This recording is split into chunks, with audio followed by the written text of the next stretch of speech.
Pai, nós te agradecemos em nome de Jesus Cristo por essa hora bendita, em que tu nos dás a alegria, Pai, de cultuar o Senhor. A alegria de reconhecermos quão belo tu és, quão formoso tu és, quão importante tu és para a nossa vida, esperança do nosso coração, como tu és pleno para nós. Obrigado, Senhor. E nós te agradecemos também porque tu nos dás a alegria de abrirmos a tua palavra, meditarmos nela, crescermos ouvindo a tua voz. Então nós pedimos, ó Deus, que o teu Espírito, o Espírito Santo do Senhor, venha agora conduzir o nosso pensar, para que possamos pensar de fato o que a tua palavra diz, para que possamos desejar o que a tua palavra quer, para que saiamos daqui dispostos a vivermos aquilo que o Senhor nos mandar viver, para a glória de Jesus. Amém. Podemos sentar.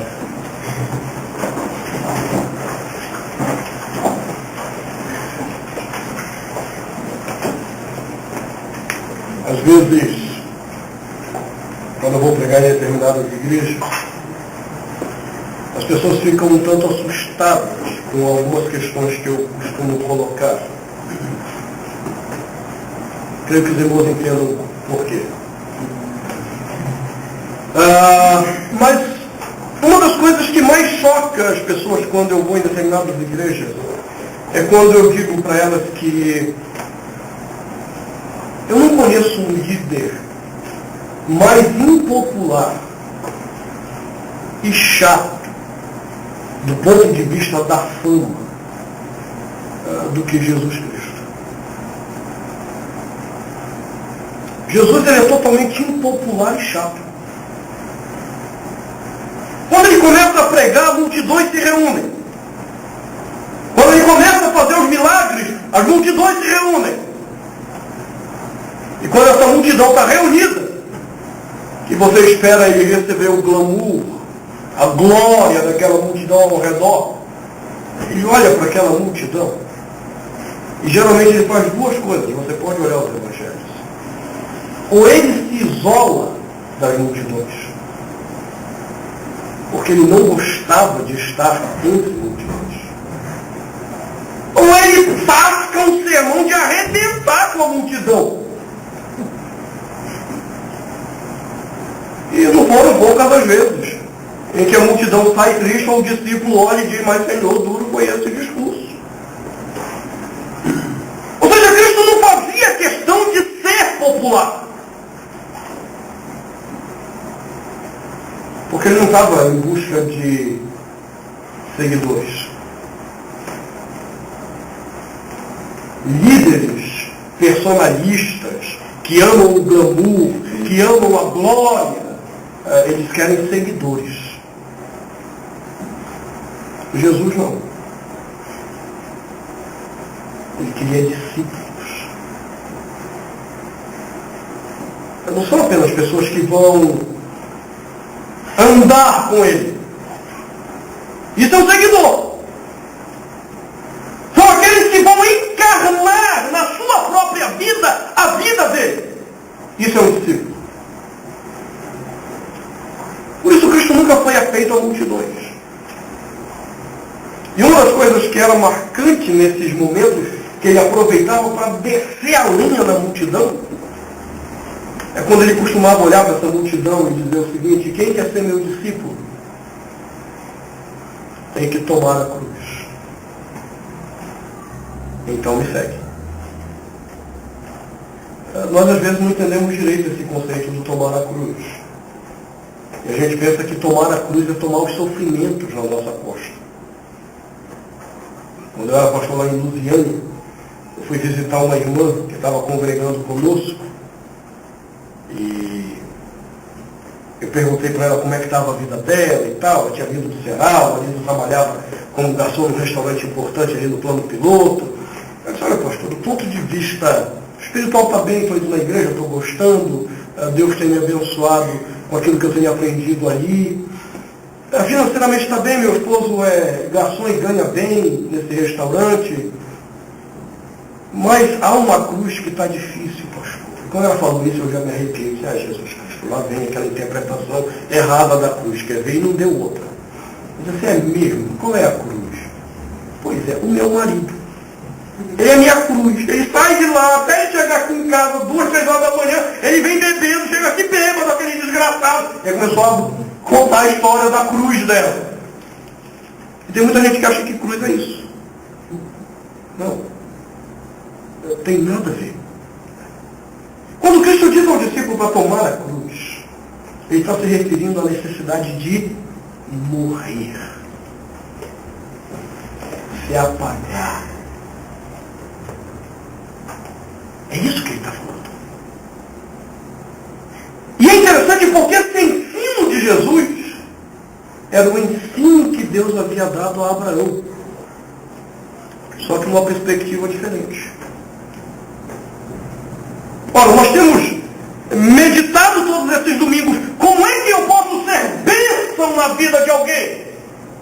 Como é que a minha vida se torna bênção e não apenas me torna um abençoador? Então, nesse capítulo 17, Deus ensina exatamente uma nova lição a Abraão. Percebe?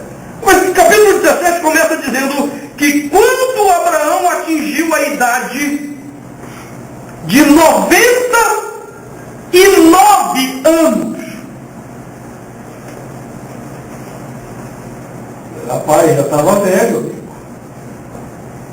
Pessoal, depois do dilúvio, não vivia mais do que 120 anos. Foi isso que Deus disse em Gênesis 6. Tal é a maldade dos homens que eu, Deus, vou limitar a idade do homem a 120 anos. Então Abraão tinha muito mais anos de vida. Ele já estava velhinho. Abraão já estava vivendo as consequências pós-diluvianas, em que os homens já não vivem mais 300, 400, 800 anos. Não, ele já está velho com 99 anos. Com 99 anos, ele já não tem mais aquele vigor. Ainda que você possa dizer, não, mas a alimentação lá era outra, não tinha hormônio, não tinha não sei o quê. Mas, meu amigo, são 99 anos. Não é mais o mesmo vigor. E é interessante que Deus olha para esse homem com essa idade para prometer a ele um filho. E desse filho, fazer dele, Abraão, uma bênção para as nações. Você acha que é só isso? Não. O Senhor olha para esse homem e toma uma decisão surpreendente. Como é o teu nome? Abrão. Não, a partir de hoje, na tua velhice, tu não vais se chamarás Abrão. Você vai se chamar agora Abraão.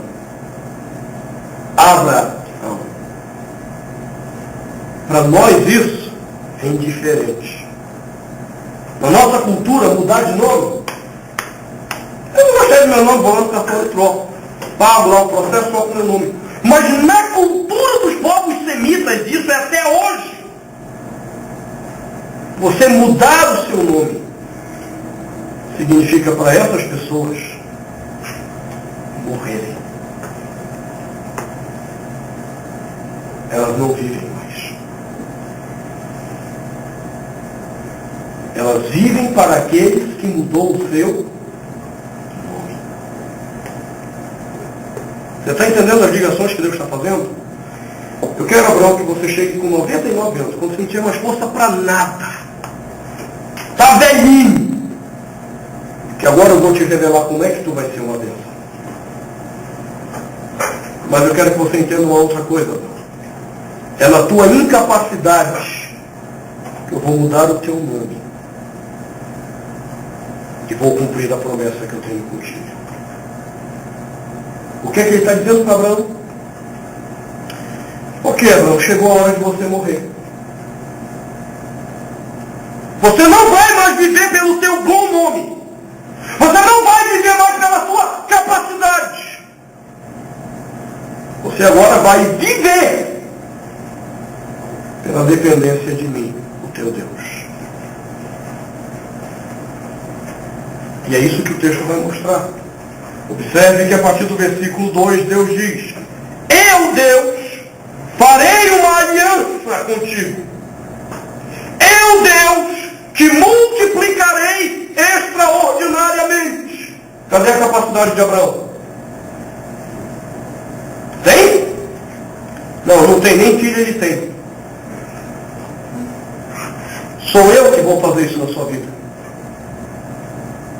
A aliança quem faz sou eu, não é você. Não é você que diz para mim que quer ter aliança comigo. Eu estabeleço, eu te multiplicarei.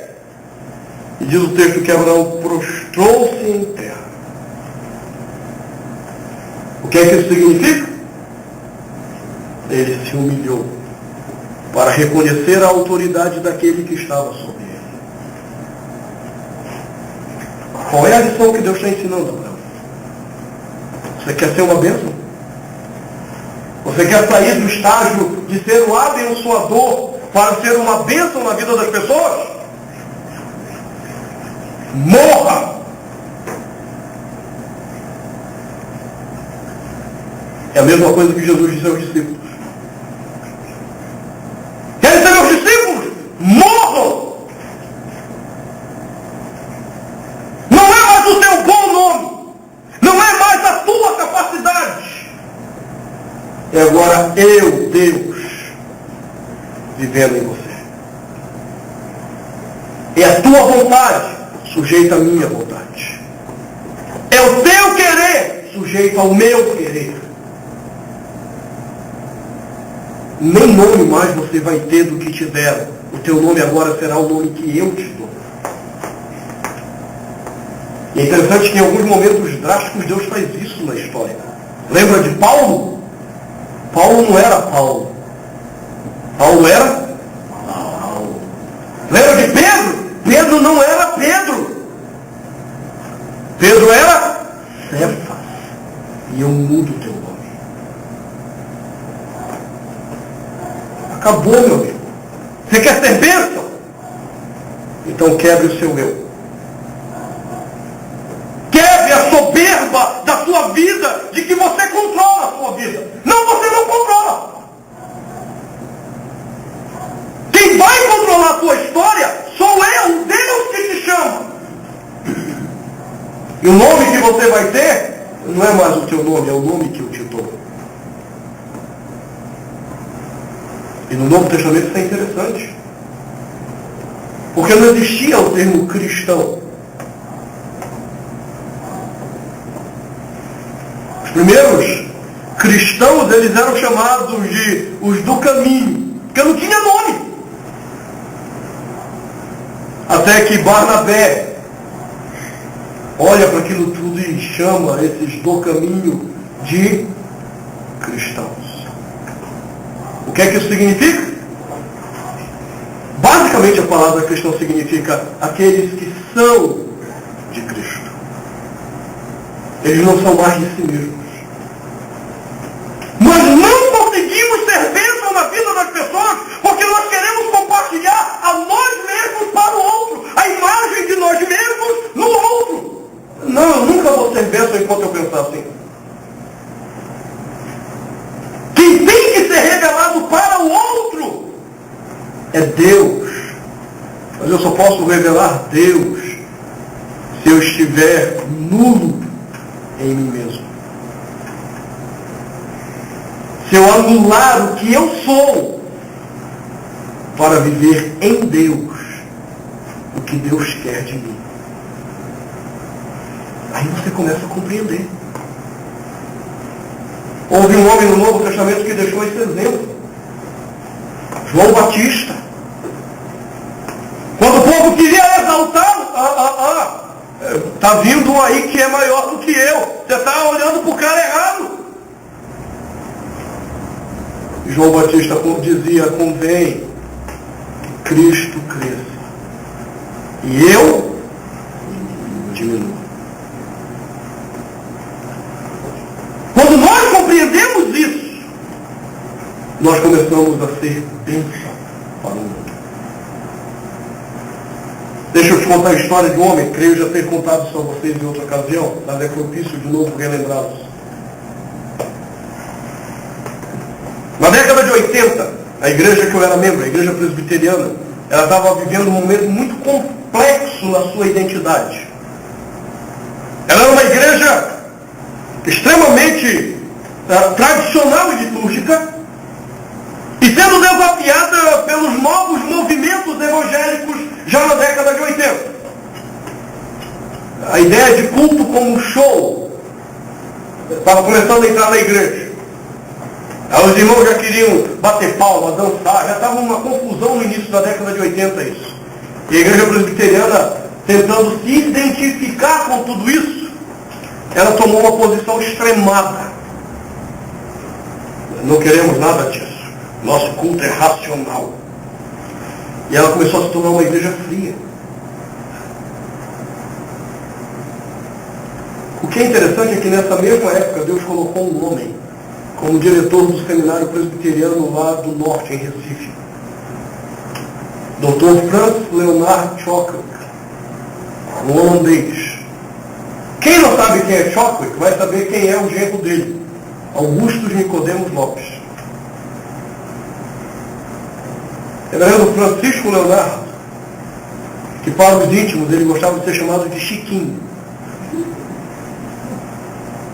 Pense num homem espetacular, um velhinho incrível. O homem é uma sumidade. Doutor em teologia e história. A dissertação, a tese de doutorado dele foi defendida na Federal de Pernambuco e é publicado sobre a presença dos holandeses no Brasil Estado. O homem é genial.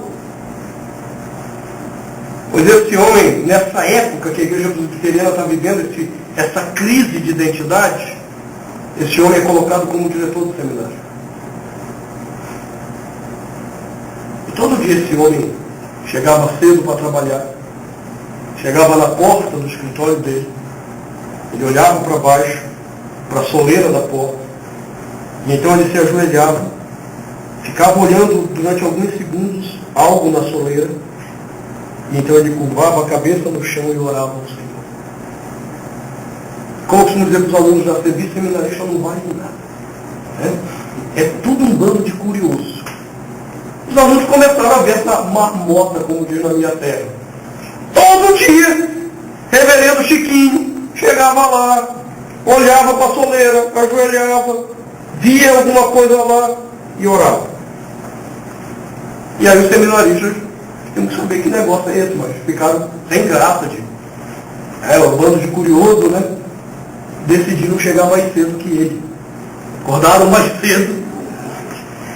Chegaram lá, olharam para a soleira, não dava para ler.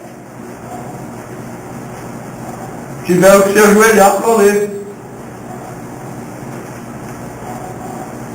E estava escrito na soleira: convém que Cristo cresça e que eu diminua.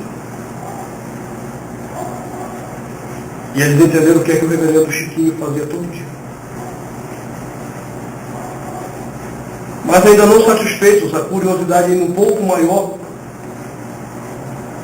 ainda que tenha sido muito impactante para eles aquilo ali, eles foram perguntar ao reverendo Francisco Leonardo, por que ele fazia isso todo dia? E ele olhou para aqueles alunos e disse: é para que eu lembre ao meu coração pecador que aquilo que eu faço nessa instituição é para que Cristo seja revelado e não meu nome. É para que Ele seja conhecido e não meu nome. Você sabe o que aconteceu? Esse homem foi o homem responsável pela maturidade espiritual da igreja presbiteriana diante daquele momento. De não permitir espiritualmente que a igreja presbiteriana fosse para um extremo do radicalismo, do culto racional, mas também não caísse no extremo de um culto baseado em emoções. Esse homem foi um dos nomes mais importantes do presbiterianismo na década de 80, na busca desse equilíbrio. Você entendeu o que ele aprendeu? Que para ser bênção, eu tenho que morrer. Não é mais o meu nome que está em jogo. O meu nome é nulo. É por isso que eu gosto quando se diz do novo céu e nova terra, em Apocalipse, que lá nós vamos receber um novo nome. Não somos mais nós. Seremos aquilo que Deus quer que sejamos. Então não seremos mais nós. A igreja tem perdido a oportunidade de ser bênção para o mundo, porque ela se tornou uma igreja personalista. Onde a gente quer que o nosso nome apareça. E quando não é o nosso nome, é o nome da instituição. Antigamente era só o nome da instituição. A briga, não, eu sou da igreja tal, essa igreja que é boa, não, eu sou daquela ali. Soberbas. Mas eles pensam que a soberba não pode ser maior, os homens começaram a ser personalistas. Agora não é mais o nome da igreja. Agora é o ministério do pastor fulano de tal, presidente, fundador, diretor e tudo que tiver direito lá dentro. É só o problema dos pastores? Com os seus egos elevados? Não. É um problema às vezes nosso. Nós só fazemos algo se houver algum louvor ao nosso nome. Se aparecer o meu nome. A gente age como um mundo pagão, ímpio. Eu fico vendo todo ano aquela palhaçada da Rede Globo do Criança Esperança. Aquilo é uma palhaçada. E há outra coisa que é sério, que não é uma palhaçada, que é o Teleton que o SBT faz. Aquilo é sério. Agora, você sabe o que eu acho interessante? É que tanto na palhaçada quanto naquilo que é sério, vão aparecer lá os doadores. Aí eles doam assim, milhões. Aí chega o Bradesco com um cheque de 3 milhões. Aí chega lá o pessoal da Unilever, do Omo, está aqui 2 milhões. Por que eles não fazem isso sem programa? Por que eles não fazem isso sem que ninguém precise saber? Porque os seus egos são elevados. Na igreja às vezes não é diferente. Não é diferente. Às vezes nós queremos fazer, desde que o outro saiba, para que nós sejamos elogiados. Tem um monte de trabalho a ser feito no reino, mas a gente quer aqueles que aparecem. Então nós não podemos ser bênção, porque o nosso eu está muito inflado. Nós estamos cheios de nós mesmos. E Deus está ensinando a Abraão, eu vou mudar teu nome, rapaz. A partir de agora não é mais como você, não é como teu pai te batizou, ainda que não tivesse batismo naquela época. Não é como você acha que você é com 99 anos. Você acha que você é o quê? Não! Eu agora, com 99 anos que você tem, eu, Deus, na tua incapacidade, na tua incompetência agora de ser pai, de deixar descendente, eu, Deus, vou te fazer uma bênção agora. Sabe quem você vai glorificar? Não é o seu nome. Não é a sua capacidade. Você vai ser obrigado a dizer glória a Deus. Porque é Ele, não eu. Quer ver uma outra coisa interessante? Quando Deus diz para ele que fará uma aliança e que ele multiplicará Abraão extraordinariamente, versículo 4 diz: quanto a mim será contigo a minha aliança, serás pai de numerosas nações. Você percebeu o que Deus está fazendo?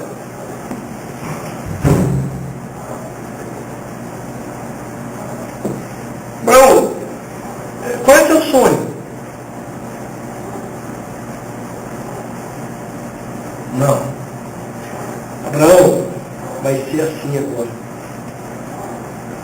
Não são os teus sonhos que vão regir como vai ser. Não é o que você sonha que vai ser a tua história. É o que eu, Deus, determino para a tua história. Você está entendendo como isso é muito diferente do que nós estamos ouvindo hoje? Deus vai abençoar os seus sonhos. Deus vai dar aquilo que você sonhar.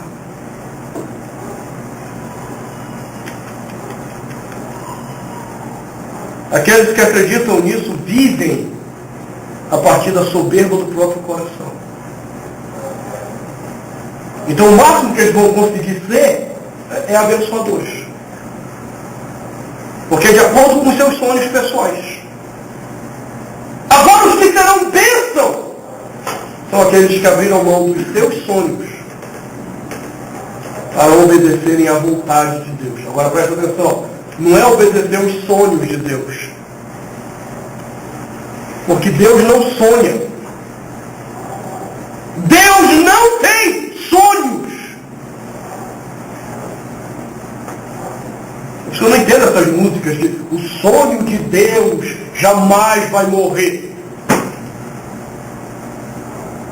Eu não morrerei enquanto o Senhor não cumprir em mim todos os sonhos que Ele mesmo escolheu para mim. Que besteira é essa? Deus não sonha.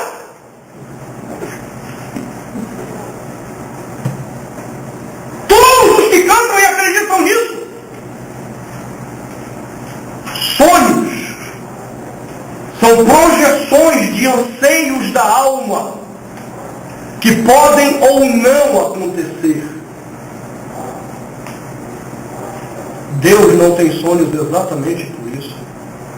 Porque Deus não tem anseios da alma que podem ou não se cumprir.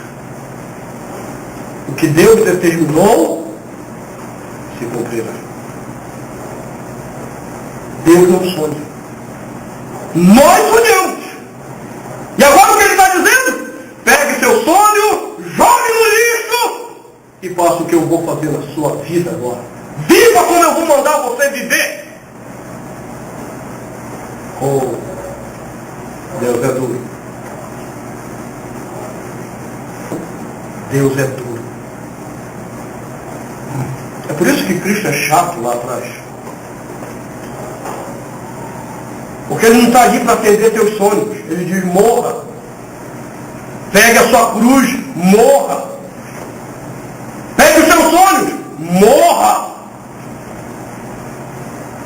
Aí chega o jovem rico lá. Ah, eu quero a vida eterna, é mesmo. Há um paralelo interessante do jovem rico com essa situação de Abraão. Observe o que Deus tinha dito para ele. Versículo 1. Eu sou o teu Deus Todo-Poderoso. Anda na minha presença e ser perfeito. Que foi que Cristo disse para o jovem rico. Obedeça os mandamentos. Anda na minha presença e ser perfeito. E o que o jovem rico disse? Joia. Sou bem na fita. Desde a minha juventude eu tenho obedecido todos os mandamentos. Eu fico imaginando o jovem rico, aleluia, que bênção. E ele diz, que bom, só falta uma coisa agora. Morra. Pega todos os teus bens. Pega tudo que você tem. Vende, dá aos pobres e siga-me. Rapaz, Cristo é chato. Porque ele vai contra os nossos sonhos. Não é o que eu quero. Você está entendendo? É o que ele quer.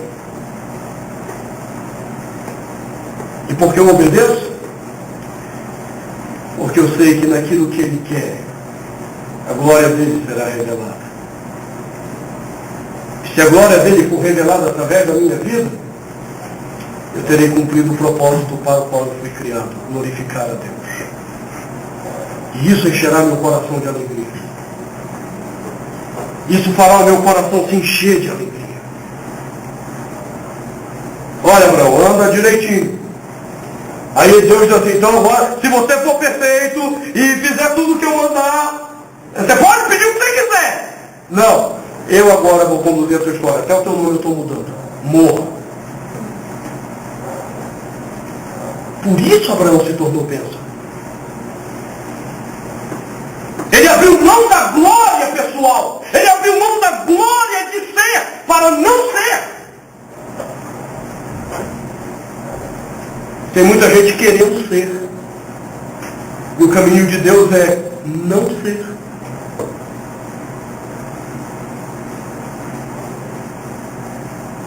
Isso é um baque para o nosso coração soberbo. Eu tenho pedido muito a Deus exatamente para que me ensine isso. Porque quem está em posição de liderança sabe como isso é tentador. Querer ser. Querer preservar uma imagem. Porque eu tenho que ser. Não. 2007 foi uma pancada na minha vida, mas Deus me ensinou uma coisa muito profunda ali. Eu não tenho que ser. Eu tenho que morrer. Eu não tenho que preservar a imagem. Eu não tenho imagem. A minha imagem é corrupta, corrompida, pecadora. Mas a imagem de Cristo que está em mim, essa tem que ser honrada. Então é a imagem dele, é a glória dele. Então não são mais os meus sonhos. São os sonhos dele. Os sonhos dele não, a vontade dele. A gente é corrompido com esses negócios. É a vontade de Deus, não é o sonho de Deus. A vontade de Deus na nossa vida. Foi duro. Deus teve que me quebrar todinho. Me arrebentar todo. Me levar a uma falência profunda. É um cara que ganhava uma ajuda de R$350 para não passar fome. Da igreja presbiteriana do Núcleo Bandeirante, eu saí de Fortaleza com uma dívida de mais de 58 mil. Você está entendendo qual é o problema quando a gente não entende o que Deus tem que fazer com a gente? Não entenda, Ele só vai fazer isso com você também se você for filho. Porque Hebreus diz que ele só desce o cacete, a riba, o chicote em quem é filho. Quem não é filho, ele deixa se lascar todinho, para no dia do juízo ele terminar de arrebentar. Aí já é tarde. Quem é filho, ele arrebenta antes do juízo, para que no dia do juízo ele possa trazer o galardão àqueles que o amam. Então por isso que em 2007 eu apanhava, eu chorava.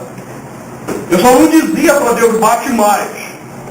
Não que eu sou masoquista e já estava doendo muito.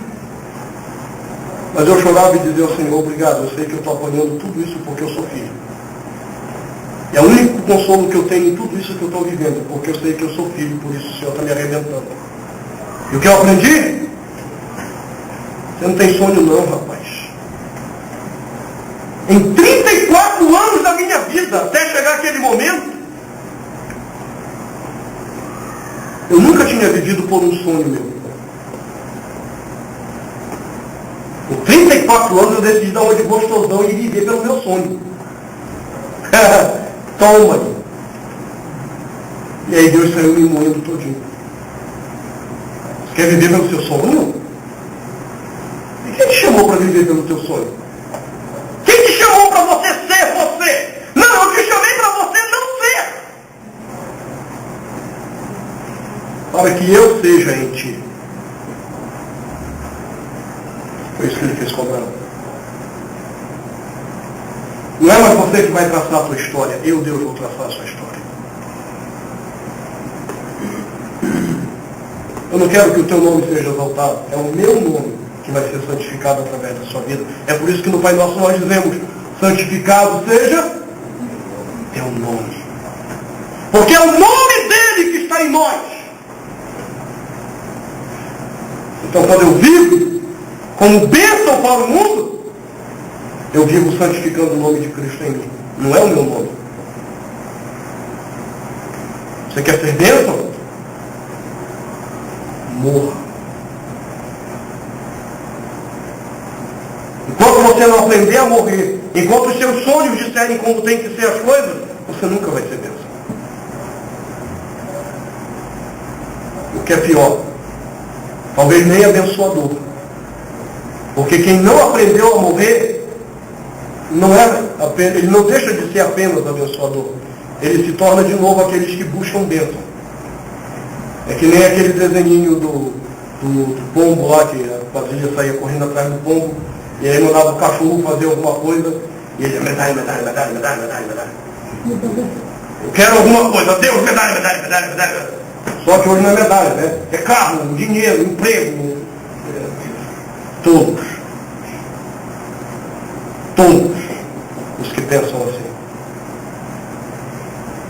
Quer ser bênção? Morra.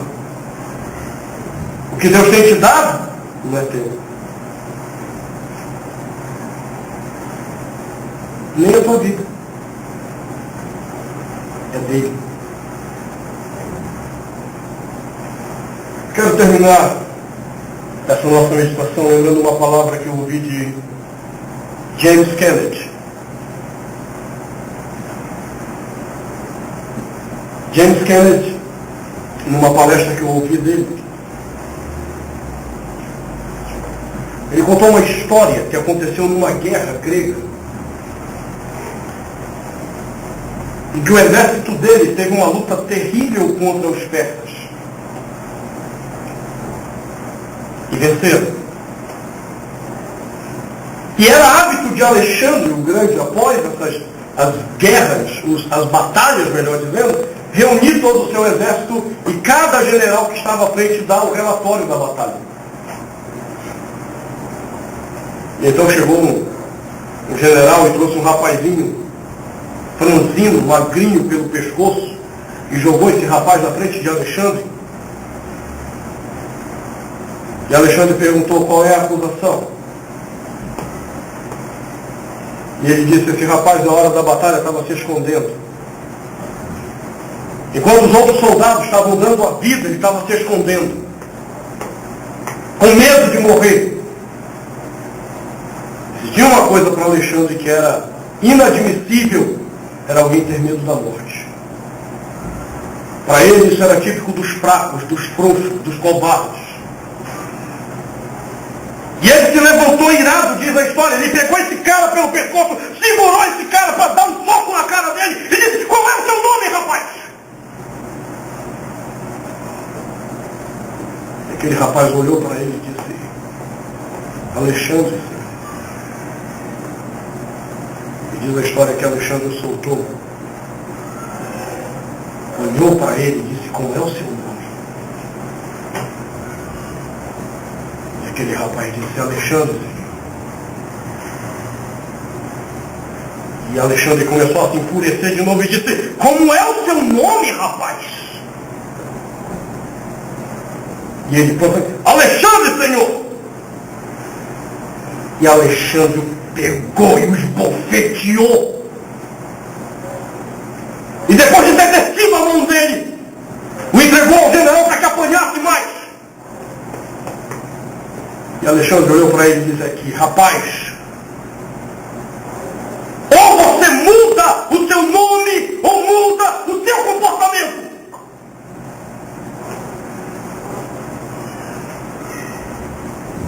Quando Deus mudou o seu nome,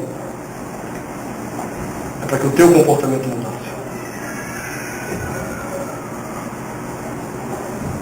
Só que tem gente que ainda não entendeu isso.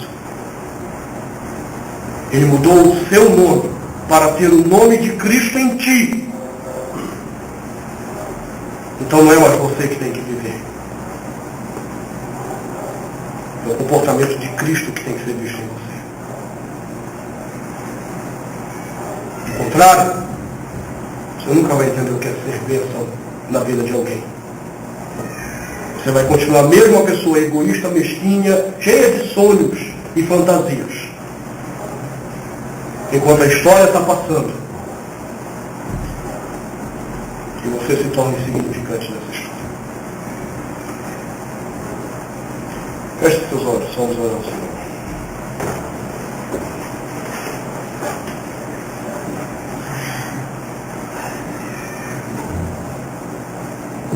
Senhor, obrigado. Porque tens nos desafiado a mudar o nosso comportamento. Tens nos dado o Senhor mesmo como a nossa referência de comportamento. Mas tu sabes como é difícil às vezes morrermos. São tantos os nossos sonhos, nossos projetos, são tantos os nossos egoísmos pessoais que nós não queremos morrer. A gente fica se agarrando, tentando sobreviver naquilo que somos, achando que somos alguma coisa. O Senhor sabe como o pecado luta dentro de nós, tentando criar essa personalidade que não somos. E acabamos nos tornando soberbos.